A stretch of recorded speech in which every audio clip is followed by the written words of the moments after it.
talk about it. Some things never seem to surprise me. One is Abdul Kareem's cuteness. Assalamu alaikum wa rahmatullahi wa barakatuh. Alhamdulillah wa sallallahu ala nabi lummi. I was just thinking about the author's way of setting up the book. It's just, subhanAllah, it's mind-boggling. And I remember last week when we started the dars, I kind of summarized what we did so far in the book. So I'm not going to repeat it every week because it's going to get harder and harder for me to keep track. But the last thing we studied was how to turn your distractions into ways to remember, to focus. So we talked about how whatever was created by Allah subhanahu wa ta'ala, and that becomes your means of distraction, remind yourself, why am I being distracted by something that only exists because of Allah subhanahu wa ta'ala? So for example, it's the love for the opposite gender,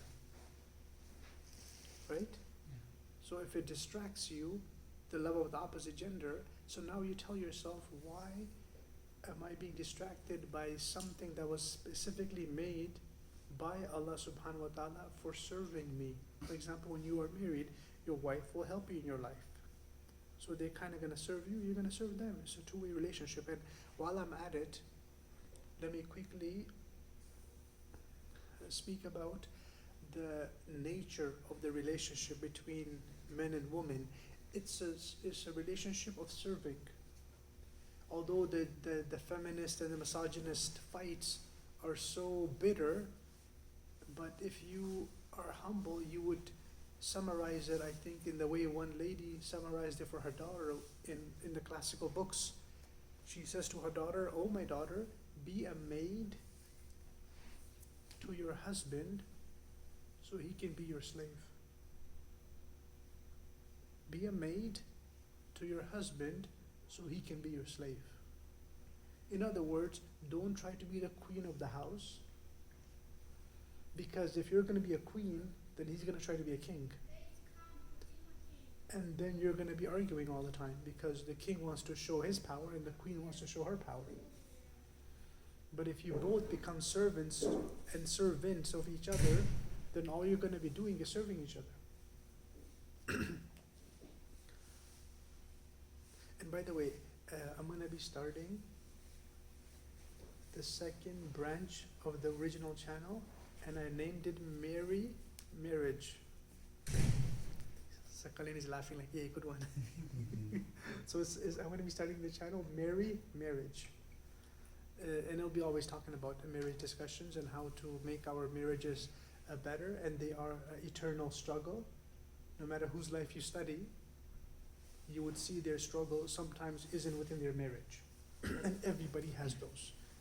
Whether, I remember one Sheikh, Maulana Bilal Ansari from Chicago, he mentioned something profound. He said there's good marriages and then there's the struggling marriages, but honestly speaking, the good marriages are the ones that are also struggling. It's just that we don't know about it. Sheikh Bilal Ansari said this, he goes, we think there's good marriages and the struggling marriages, but the good marriages are the ones that are actually struggling, but we don't know about it. So definitely I feel like a big part of our life and our religious and personal struggles are to do with marriage and how to be a good person within the marriage.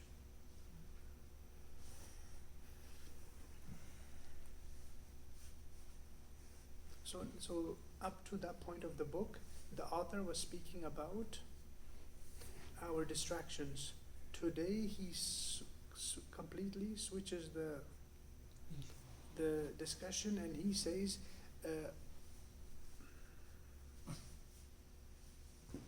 so he basically speaks about that a person who assumes that I have left my jahiliyyah days and I'm very guided, so I'm living a good life, but he still tries to attain things that are unattainable at that moment, then that is still jahalat. So I'll explain that. That was a handful or a mouthful. So if you are in a certain stage of your life, but you're hoping things are slightly better and different, then you're hoping for too much and you want a very different life stance and circumstances. For example, the hadith that I mentioned after Maghrib today. The Sahaba radiallahu anhum, they were saying, "Oh Prophet of Allah, could you please ask for Allah's help? Because the struggles are too much in Makkah. We need a better circumstance." And the Nabi said, "No, you're rushing. You're rushing the system. You're rushing the system." What if they said, "Oh Prophet of Allah, why don't you make dua? Life becomes easy in Makkah, and then we're going to become amazing da'is, and we're going to start calling towards Allah subhanahu wa ta'ala. We're going to be amazing teachers towards the truth. At least we won't be fighting the Makkans. They're always bothering us and torturing us." So that's what the Medina life is. In Medina, Munawwara, that's when the Sahabas were able to reach other people and bring them to guidance. So what if the Sahaba asked in Makkah, "Oh Prophet of Allah, could you make this such that we can just start becoming teachers? Like, we're struggling already, we want to become like the guides. Because as a prophet, we are your companions, and we're going to be the guides of the world. Can you just turn us into guides? We don't want to struggle anymore. The struggles are too much." So Nabi Sallallahu didn't make dua and say, "Oh Allah, change the situation in Makkah completely right now." No, they had to struggle for 13 years. The struggle makes you, not the ease. Many people, they wish the ease comes sooner, but if the ease came sooner, you won't be able to benefit from it. The struggles have to come first, and then you can value the ease. Imagine if you planted grapes today and tomorrow morning you saw grapes. Would you value grapes? No, they're garbage to you. Because you planted them last night and tomorrow morning you see grapes in the orchard, in the vineyard. You're not going to value them. You're going to sell them for cheap. You're going to let them rot. But we know nobody destroys grapes because it's a high value commodity. Why? Because you spend time on it. You spend 4 or 5 months or whatever, I don't know the process, but you spend a few months of hardships. Now when the grapes grow, you're like, okay, keep your distance. This is going to be $5 a pound. These are high quality grapes or whatever grapes. So why are the grapes so sweet, and why do we value them so much? Because it took a while to get them to that sweetness. The first day they were growing, they were probably bitter and small. That's how every single one of us has to go through that stage of maturing. And the example they give is of, like I mentioned after Maghrib, is baby chicken egg.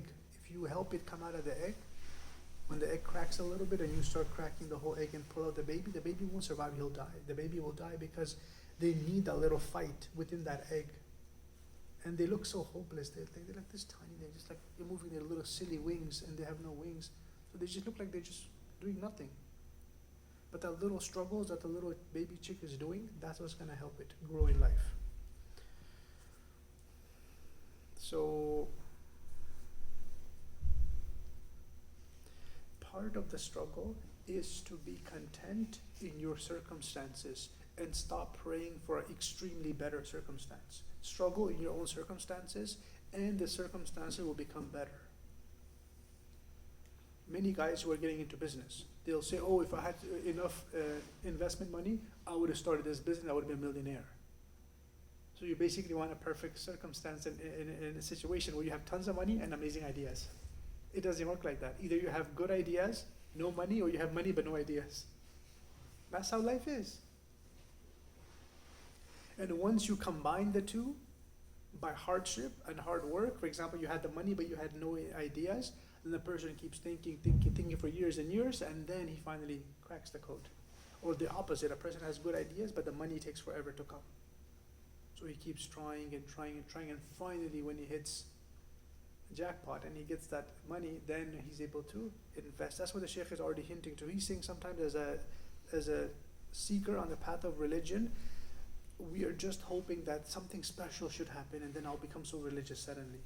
He's like, that's jahala. You're still stuck in your jahala because you're hoping. I'll read the whole sentence. ما ترك من الجهل شيئا من أراد أن يحدث في الوقت غير ما أظهر الله فيه. A person has not left his ignorance when he intends that Allah should make something happen in this time, other than what Allah has made happen in this time. So exactly in the state that you are in, that's the state Allah has put you in. Stop fighting it, enjoy it, and learn from it. And that's where self-hate and self-pity comes in. When a person starts hating his life, his circumstances, his situation, then it becomes a negative cycle. Oh, I don't like this, my situation in my life. I don't like this. That's what it becomes a very problematic mental space to be in. And I'll finish off with the last discussion. I think I left one line here. It was يا عجبا كيف يظهر الوجود في العدم أم كيف يثبت الحادث مع أن له وصف القدم.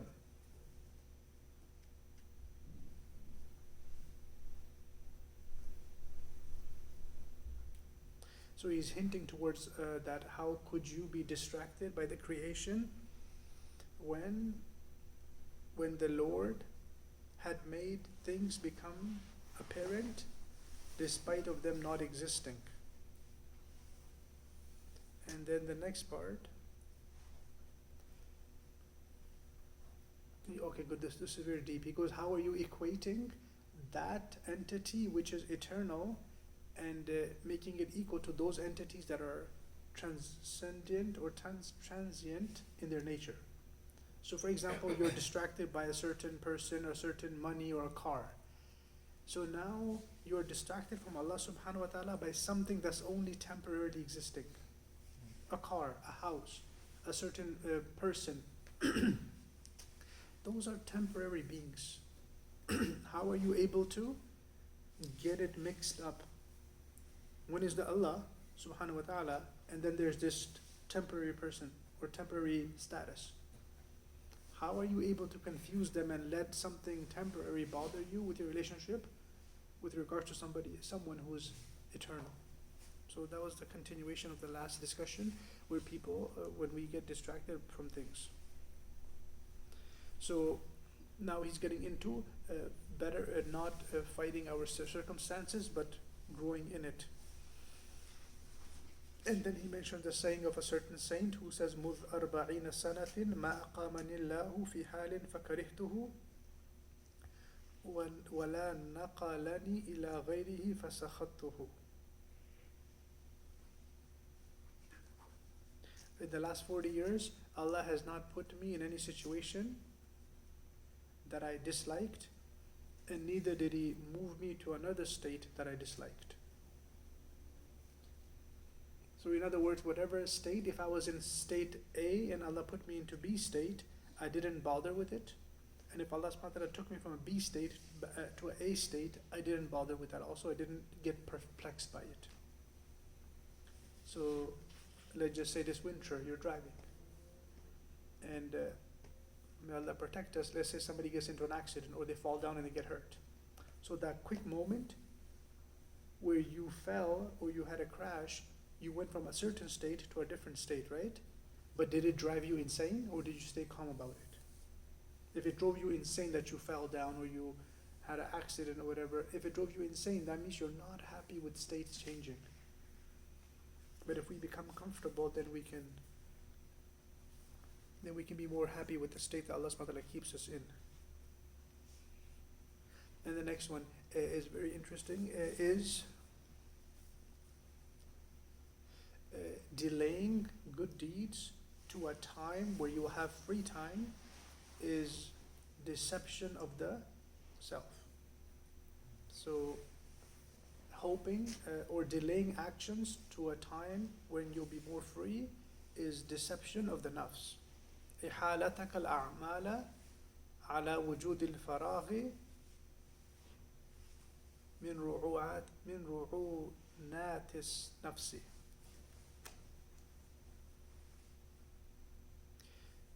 I'll read it one more time and I'll translate it slightly different.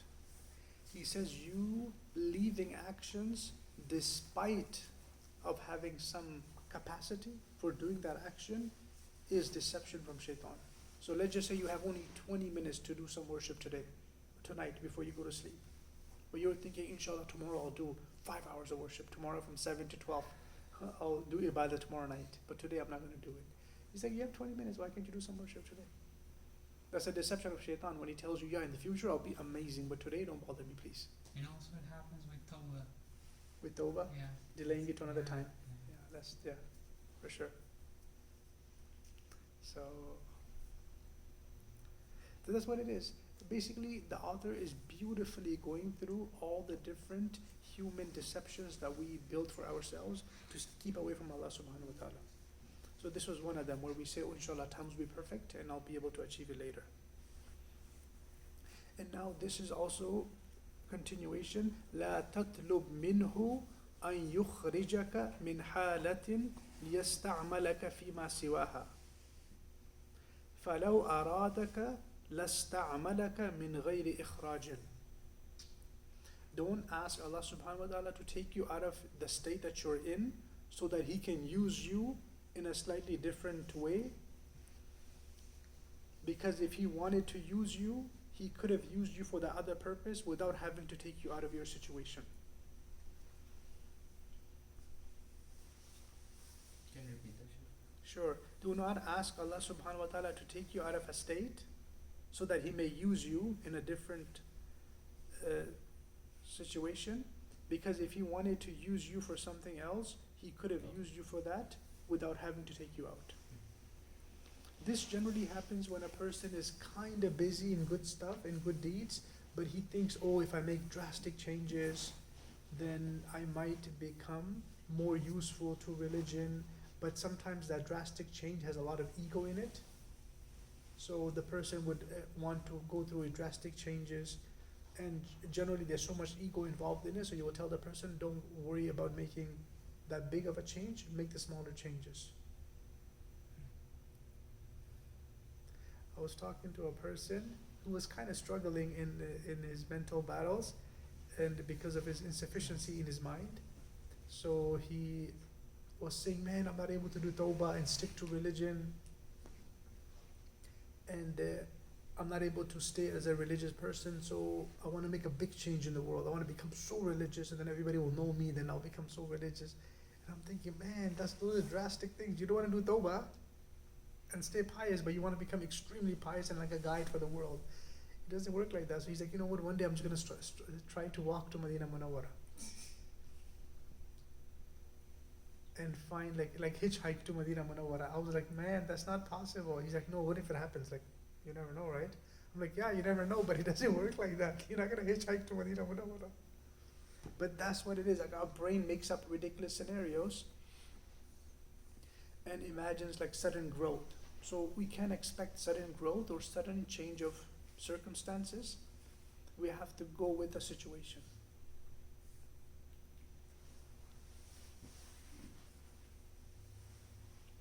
And it's interesting we use the word liyasta'malaka, so Allah can use you. Because we're all hoping that we become better people, that we become part of the system of Allah subhanahu wa ta'ala. We become part of the system of Allah subhanahu wa ta'ala. We were hoping we become religious, and somehow Allah puts us into that wheel of khidmat of deen. And definitely Allah subhanahu wa ta'ala is doing that. He's already making us part of a khidmat of deen. So we continue with it, but we shouldn't expect drastic changes. It has to be grassroots changes. Sahaba radiallahu anhum were not able to ask Nabi sallallahu alaihi wasallam, can you just make big dua and everything becomes good in my life? Sahabas came and Nabi sallallahu alaihi wasallam would tell them, be careful, don't try to do too much. Like Abu Dharr radiallahu anhu, he became Muslim and he was going back to his area, and Nabi sallallahu alaihi wasallam said, don't tell anybody that you became Muslim. He said, no, I'm going to do it. Because Nabi sallallahu alaihi wasallam was afraid he might hurt himself, and that was the fear that he'll go back and people will torture him. And even in Makkah Mukarramah, people try to torture him, and because he was ready for the growth and the hardships, and he said, no, I'm going to make the announcement, I don't care, because I'm ready for the grassroots work, which is becoming a believer and going through the difficulties. So he mentioned that I'm a Muslim, and people started beating him and fighting him.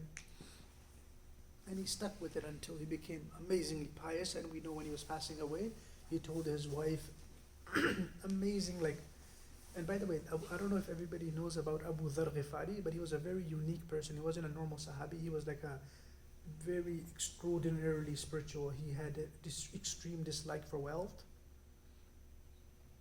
He took a few verses very seriously and literally, where it would mention anybody who has wealth and they hoard it, then it will become a torture for them in the hereafter. So he would take that literally and say anybody who has extra wealth, they have to donate it.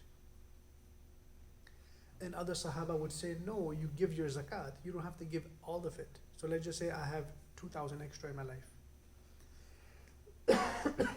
So he would assume that, no, you have to spend all of it. And other Sahaba would say, no, just pay the zakat on that and take care of the poor people around you, but you don't have to spend all 2,000 on good causes. You can keep some of that for yourself. And he would say, no. So he was extremely spiritual, very unique in his qualities. So he started living, I think one of the Khalifas, Uthman radiallahu anhu or Umar radiallahu anhu, told him that you're extremely on a high and you can stay outside of Medina Munawwara in this specific area, stay there. And it made sense to him. So he would actually stay in that area until he passed away. And when he was passing away, he made amazing announcements. His wife was stressed, like, oh, what's gonna happen? You're almost dying. And she started crying and crying. And he said, don't cry.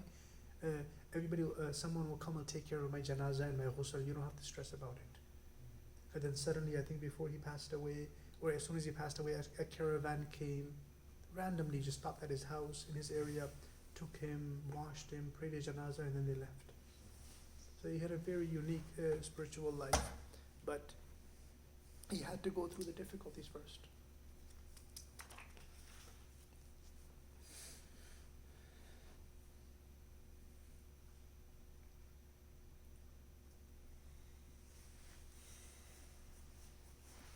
Okay, the next one is very interesting. He mentions never did a seeker. A salik is a very cool term. Many of these kind of spiritual books, they use the word salik. Salik means somebody who's traversing, traveling. So they refer to any believer who's trying to attain piety, they could refer to them as salik. So I'll use that word sometimes. So anytime a salik, a person traveling this path, anytime his desires took him to any stage where he felt enlightened, except that he's told in his heart, continue, there's more enlightenments ahead of you. So anytime you feel like, oh, amazing thoughts I had today, extremely amazingly spiritually, like spiritual insights in my heart, I feel very enlightened. Because we as humans, we enjoy sensations and spiritual highs, what ends up happening is we focus on the sensations for too long. So the general idea in spiritual enlightenment is do not get lost in your amazing feelings. Just yesterday we were at my sheikh's mosque, and there's this extremely fiery guy. He gets so excited and he starts saying spiritual things and very fiery things. And he's like, oh, I see my spiritual guide, meaning he's talking about our sheikh, who's very inspiring and very religious. So the guy's like, I seen my sheikh, it was so powerful, it was amazing, I feel like I'm close to the light. I wish everybody can become guided. And he's just so fiery. I'm like, man, can you chill out, bro? And then he's like, oh, the sheikh gave me a leftover, some drink of his, so he blessed it, I had it, and he's just going crazy, man. I'm like, bro, can you take it easy? Like every believer that's praying salat and connecting with Allah, they're all feeling something. They're not coming here for nothing. We all had a taste of it. We all had a taste of the craze. That's why we're still coming. And then I told him a saying of something of amazing nature, and the book mentioned that there's those who have taken a sip of spirituality and they start acting crazy and high. Then there's those who have drank oceans and they haven't burped yet. In other words, there will come a time where you feel so good with your Lord, like you feel like, Alhamdulillah, I have my Lord. And yes, you should be very happy about it. Be proud of it, that you're connected to Allah. You should be proud that Isha Salat is coming and you'll talk to Allah and He will talk to you. Because the Fatiha mentions, Hadith specifically mentions, when you say, أعوذ بالله من الشيطان الرجيم, Alhamdulillahi Rabbil Alameen, the Lord replies to you. There's a Hadith that mentions exactly what happens after every ayat.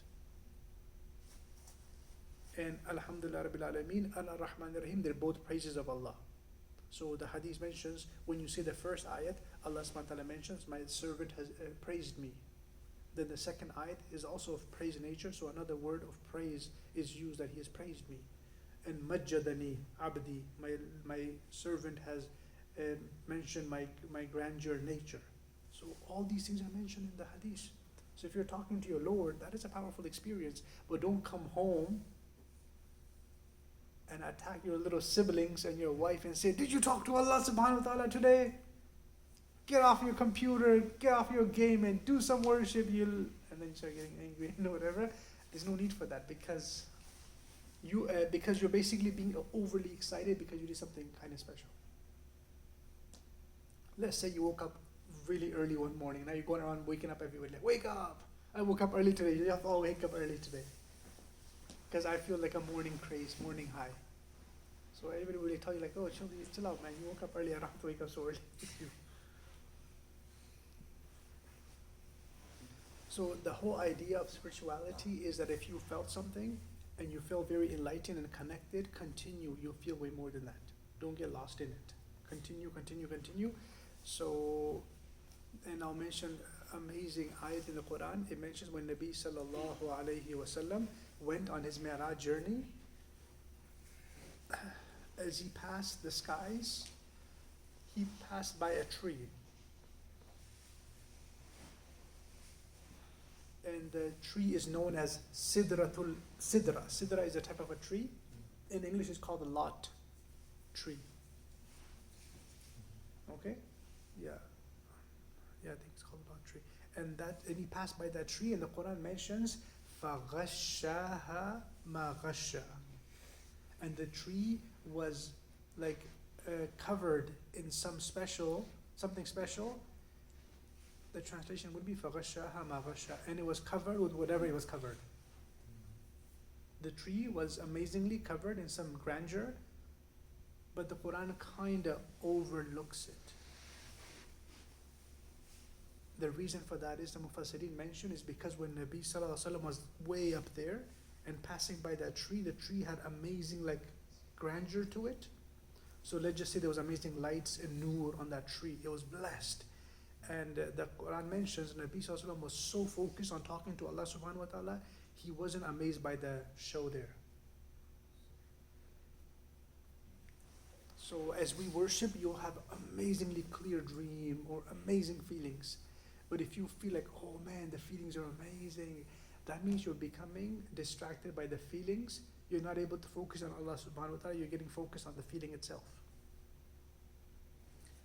Sometimes some people, I think it's similar topic, that some people, they get very good dreams. Yeah. And some people, they don't get Yes. a lot of such dreams. And it's not related to the kind of worship they're doing. Their piety levels. Exactly. Yes. So, Maulana Ashraf Ali Thanwi talks about this a lot. He mentions Who? Maulana Ashraf Ali Thanwi. okay. He explained this often. Okay. He basically mentions that a dream in general situations is just like a treat, like a candy, for somebody to encourage them to become more religious. Okay. Salikini ke liye, like mithas hai or something like that. It's like, so basically, if you are having like a cool dream and you feel excited the next morning, like, oh subhanallah, I had this amazingly religious dream, I'm feeling so pious, subhanallah, subhanallah. That's the whole point of the dream, to make you feel good, so you can continue working harder. Mashallah. And then there's those people who are so focused, mashallah, they wake up every morning praying Fajr nicely.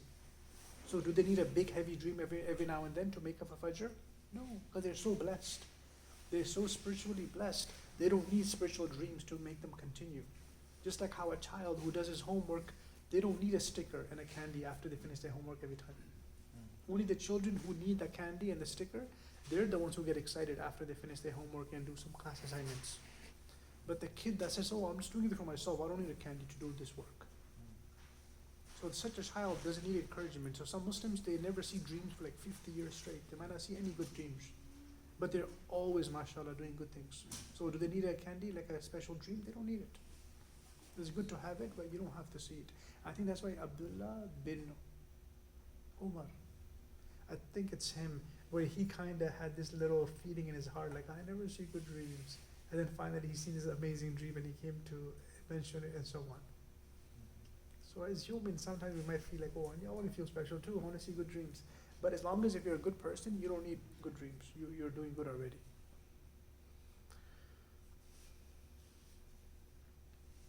So that is the whole point of this saying, that do not get distracted by the spiritual highs when you're worshiping. Continue worshiping the Lord. Don't get distracted by the feelings, because sometimes our feelings become more important to us, unfortunately, than the act of worship itself. So whenever somebody tells you, hey, how are you doing? I don't know, I feel down. Like, who cares you're feeling down? Did you pray Fajr? Or no, I didn't feel good. Like, you're too lost in your thoughts. You're too lost in your emotions. So just go pray your Fajr. Go pray your Isha. Go read some Quran today after Isha, for example. But if you're thinking, no, I don't feel it, I feel this, I feel that, you're thinking about your feelings too much.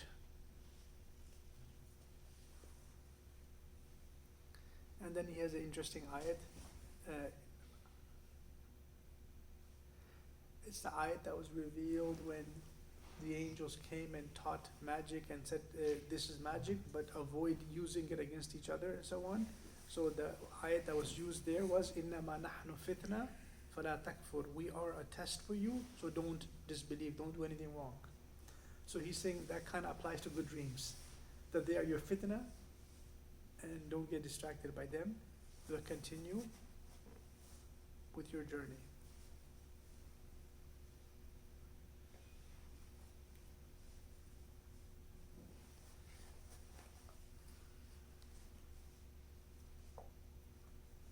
But one thing is there, that sometimes a person can feel extremely like spiritual, and he might say something out of spiritual highs. That is okay if he starts praising Allah very loudly, because he can't control himself, because he feels extremely spiritual high. That's fine, that's completely normal. So if somebody goes Allahu Akbar in Salat, because he's feeling so powerfully like heavy, it's fine, he can say that. That is normal, that is complete normal growth and normal procedure. A person feels spiritually high, he might say something very loudly, or it might be his desire to share the deen with others. That's why Umar radiallahu anhu, do you guys know his habit of tahajjud time? Umar radiallahu anhu, he would be loud in his tahajjud salat. If he's praying Quran, like he'll be reading the Quran very loudly. And Abu Bakr radiallahu anhu would read his tahajjud, his night prayers, but quietly. So Nabi sallallahu alaihi wasallam asked Umar radiallahu anhu, why are you reading so loud? And he said, oh, because shaitan might be like stopping people from waking up. So when I read loud, I'm hoping shaitan gets out of here and people can listen to the Quran and then they feel enlightened and then they'll get up and read tahajjud also. So he had this special type of zeal to reach out to people's hearts. And then Abu Bakr, why are you reading so quietly? And he's like, oh, I'm just talking to my Lord and he can hear me, so I don't have to read so loud. It's just amazing how their hearts worked, how Abu Bakr and Umar, how they thought. It's just so beautiful. Like, they're both so spiritual. You don't know which way to lean because they're so like amazingly high level thoughts. But anyways, Nabi sallallahu alaihi wasallam, teaching them moderation and teaching all of us moderation. He told Umar radiallahu anhu, you tone it down a bit. And Abu Bakr, you read loud a bit. Amazing, Abu Bakr, you read loud a bit. And Umar, you like tone it down, you're reading too loud. So if somebody ever feels extremely high spiritually and they just say something that they just feel like saying it, spiritually it should be fine. And even a Sahabi came to the masjid and he walked really, really fast. And then he got into ruku. And after the ruku, when he got up, he read something really like powerful in the praise of Allah subhanahu wa ta'ala. So right away Nabi sallallahu alaihi wasallam asked after salat, like, who read that sentence? And everybody felt nervous, like, who's in trouble? And then Nabi sallallahu alaihi wasallam said, no, it was something good that he said it. Who said it? And then when the Sahabi finally admitted, like, oh, I said it.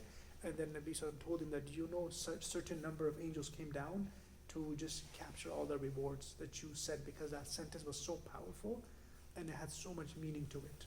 And I think the sentence was, when you say Rabbana wa lakal hamd, so after ruku we say Sami Allahu liman hamida, then Rabbana wa lakal hamd.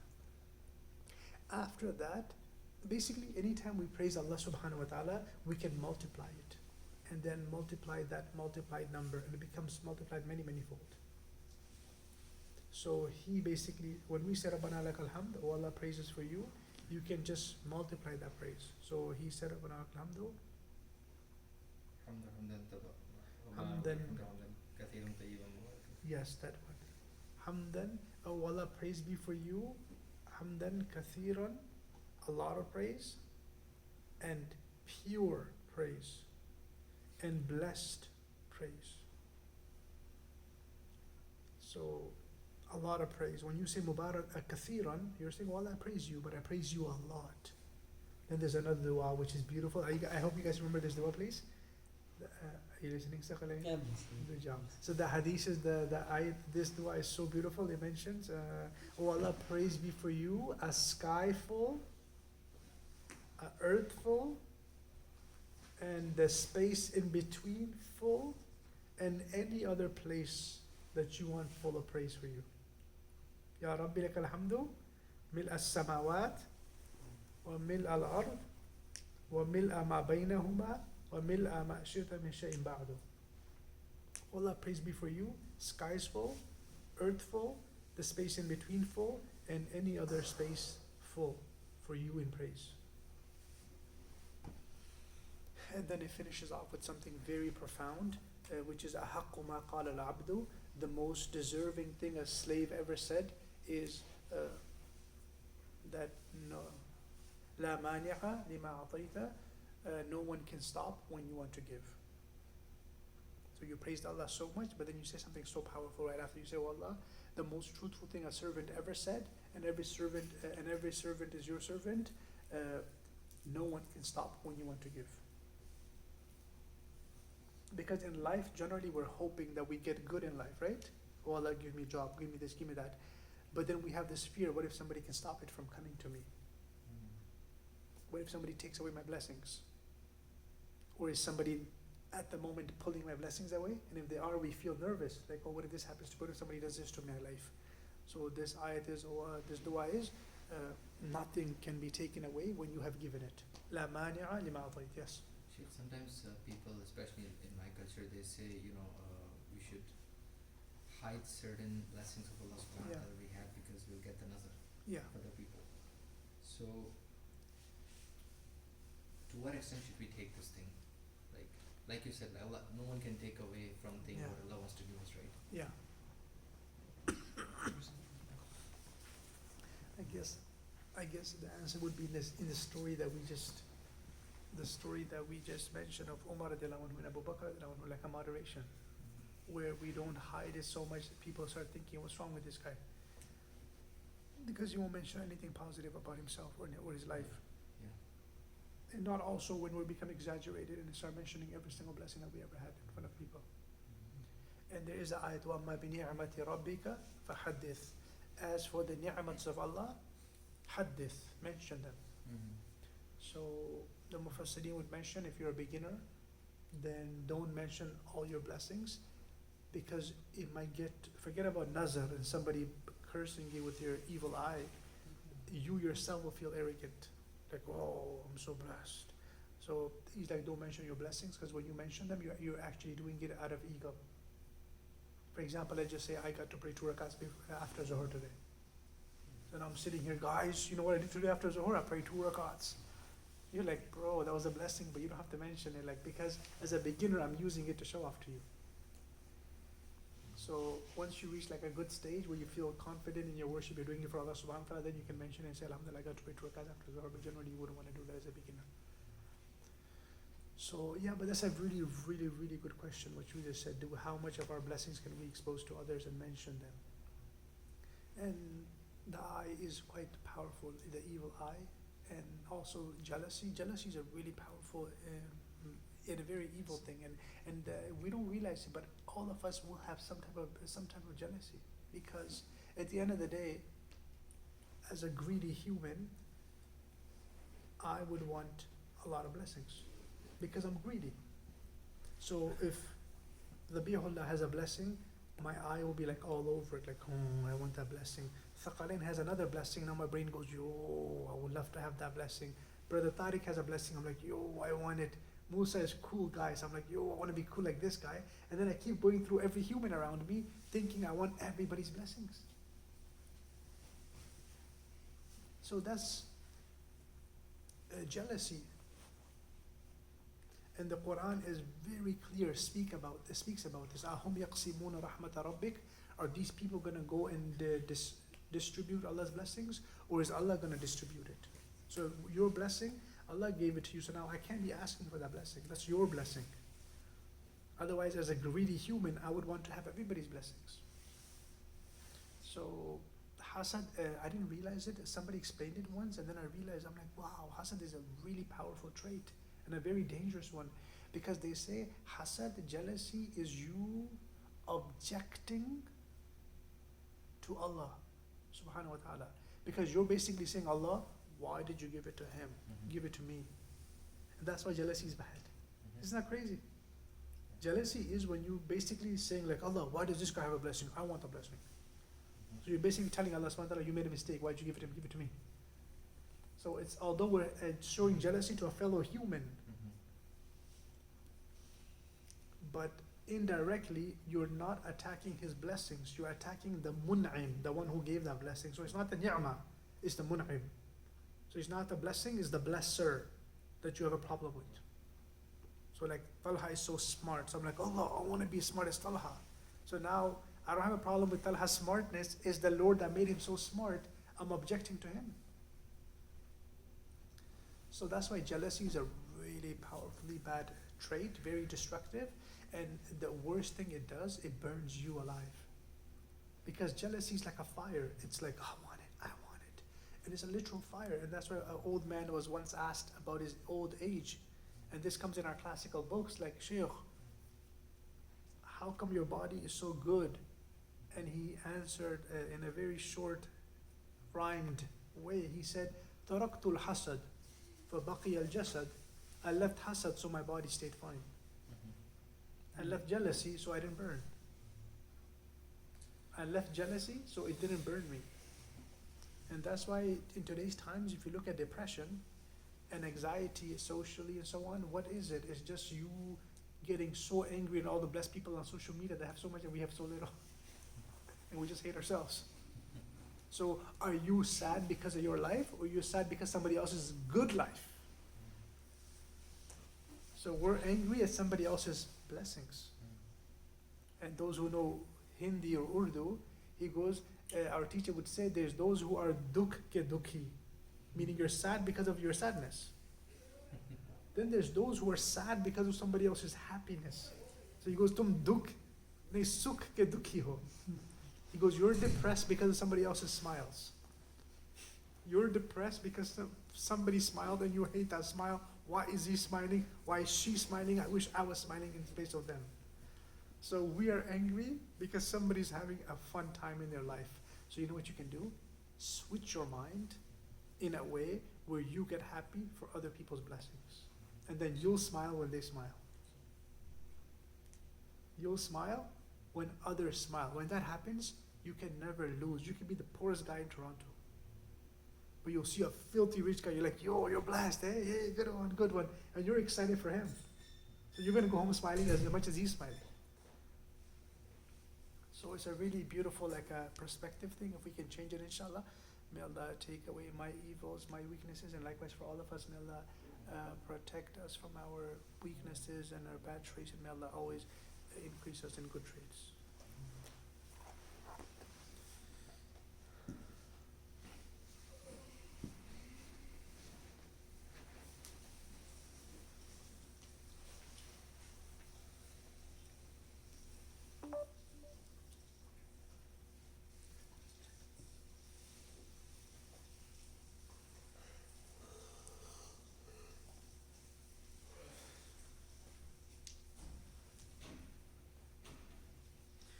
A man's footing in Islam is not firm unless it is based on submission and surrender. So We were speaking last time about people trying to make sense of those parts of the Quran where the verse itself in its nature is not clear because it's talking about Allah subhanahu wa ta'ala in a way that's very ambiguous, so a person is not able to make sense of it. And the Quran mentions that there's mutashabihat ayat and muhkamat ayat. The very clear ayat, most of the Quran is clear, so you understand it. But if somewhere it mentions an ambiguous word, then don't try to get deep into it, leave it. The Quran mentions those who have twisted hearts, they will try to get into that word and try to interpret it. So that's why the author here mentioning that you will only be a believer and a strong believer when you know when to surrender and submit and believe whatever you're being asked to believe in. So for example, if somebody asks you, why does the Quran have alif lam mim? What does it even mean? You'll say, I don't know what it means. Does anybody know? No, we don't think anybody knows what it means. So somebody will ask you, why did Allah send it then? So the fact that we understand 99.9% of the Quran, you will say, well, the point one, it doesn't bother me that I don't know it. If Allah subhanahu wa ta'ala explained the most of the Quran to us and told us exactly what He wants to tell us, if He left a 0.1% of the Quran as a spiritual secret, it doesn't drive me crazy to believe a spiritual secret and leave it that I don't know it. So that's the point. May Allah give us a way to understand. Jazakumullah khairan for your blessed time that you spend with me. It's a really big blessing to sit with believers. Seriously, just yesterday after Zuhr, we were talking to one brother and he mentioned that it's so amazing to come to the masjid and see the iman of others because it encourages us to be good people. When you pray salat alone, it doesn't feel the same. When you pray salat with others, it feels so spiritual. Jazakallah khair. Allah bless you all. Assalamu alaikum wa rahmatullahi wa barakatuh. You said you were creating another channel? Yes, marriage. I hope it doesn't sound too dorky, but that's the name of the channel, inshallah. With an E, right? M-E, meaning like a good marriage. Merry marriage. Yeah, Merry Christmas. That's Merry marriage. Maybe brothers would think it's a matrimonial thing. Hey, lucky me, I have trying to make a money. Tariq, we should make a business out of it, eh? If you're a tech guy, Sakalain, we should do it, right? I bet a lot of kids will sign up for that. I know. It's a big business, boy. Like, But I heard one kids brother is looking for doing it for something free. to I heard one brother is doing it for free, or mostly free. What's his Yeah. name? The guy, the half of your deen. His name is Ali Baba. Yeah. He has a very decent channel. It's not cheap. It's not completely free though. Yeah, I think only partially So free. he made it like, I think like 8-10 years ago. It was like $5 or $10 a month, something Yeah. like that. Yeah. But there's one Sheikh Can you close this Al Said, I think in Mississauga. Yeah.